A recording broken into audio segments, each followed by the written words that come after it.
বিদায় যার একটা সময় পর্যন্ত লেখা আছে তাকে তো বিদায় করা উচিত। ভালো কিছুর খোঁজে হাঁটলে ভালো কিছুই মিলবে। হাভিয়ের কাবরেরার চ্যাপ্টার ক্লোজ হতে চলেছে। চারিদিকে সমালোচনা, ডিফেন্সিভ মেন্টালিটি, কার্যকরী ফলাফল না পাওয়া। কাবরেরার সঙ্গে আর চুক্তি বাড়াতে চায় না বাংলাদেশ ফুটবল ফেডারেশন। 30 এপ্রিল পর্যন্ত বাংলাদেশ ফুটবল ফেডারেশনের সঙ্গে চুক্তির মেয়াদ রয়েছে কোচ হাভিয়ের কাবরেরার। গত 31 মার্চ স্প্যানিশ কোচের অধীনে সর্বশেষ সিঙ্গাপুরের বিপক্ষে ম্যাচ দিয়ে শেষ হয়েছে বাংলাদেশের এএফসি এশিয়ান কাপ বাছাই মিশন। প্রবাসী তারকা ফুটবলাররা খেললেও বাংলাদেশকে টুর্নামেন্টের চূড়ান্ত পর্বে নিয়ে যেতে ব্যর্থ হয়েছেন কোচ কাবরেরা। র্যাঙ্কিংয়েও পিছিয়ে যাওয়া।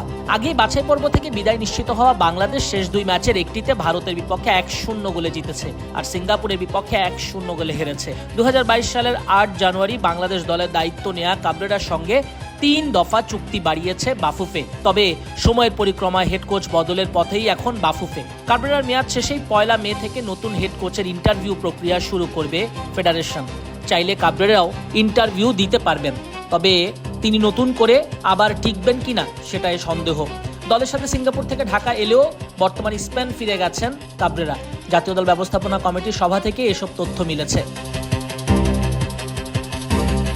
চলতি বছরের সেপ্টেম্বরে সাফ চ্যাম্পিয়নশিপ খেলবে বাংলাদেশ। বিশ্বকাপের আগে জুনে ফিফা উইন্ডো আছে।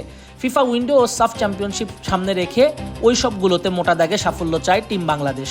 এখন পর্যন্ত কাবরেরার অধীনে বাংলাদেশ আন্তর্জাতিক ম্যাচ খেলেছে 39টা, জয় মাত্র 10টায়, ড্র আছে 10টায়, হার 19টায়। বাংলাদেশের ফুটবল ইতিহাসে সবচেয়ে লম্বা সময়ের কোচের রেকর্ড এরই মধ্যে বাগিয়ে ফেলেছেন কাবরেরা। এশিয়া কাপ বাছাইয়ের তৃতীয় রাউন্ডের প্রথম ম্যাচে ভারতের বিপক্ষে ডাগআউটে দাঁড়িয়ে তিনি ছাড়িয়ে গিয়েছিলেন ইংল্যান্ডের জেমি ডের রেকর্ড। সেটি ছিল কাবরেরার ক্যারিয়ারের বাংলাদেশের ডাগআউটের 30তম ম্যাচ। তার আগে কাবরেরার রেকর্ড ছিল 29 ম্যাচের। ভারত ম্যাচের পর সেই সংখ্যাটা বাড়িয়ে এখন 39-এ কাবরেরা। এই কোচের নেতিবাচক দিক হলো গত 4 বছরে কোনো ফুটবলার তৈরি করতে পারেননি। নাম্বার 9-এর প্রত্যাশা মেটেনি। হামজা সমিতদের মতো ফুটবলার এলেও কোচের ভুল পরিকল্পনার খেসারত দিতে হয়েছে। একই সঙ্গে সমালোচিত হয়েছে বাফুফেও।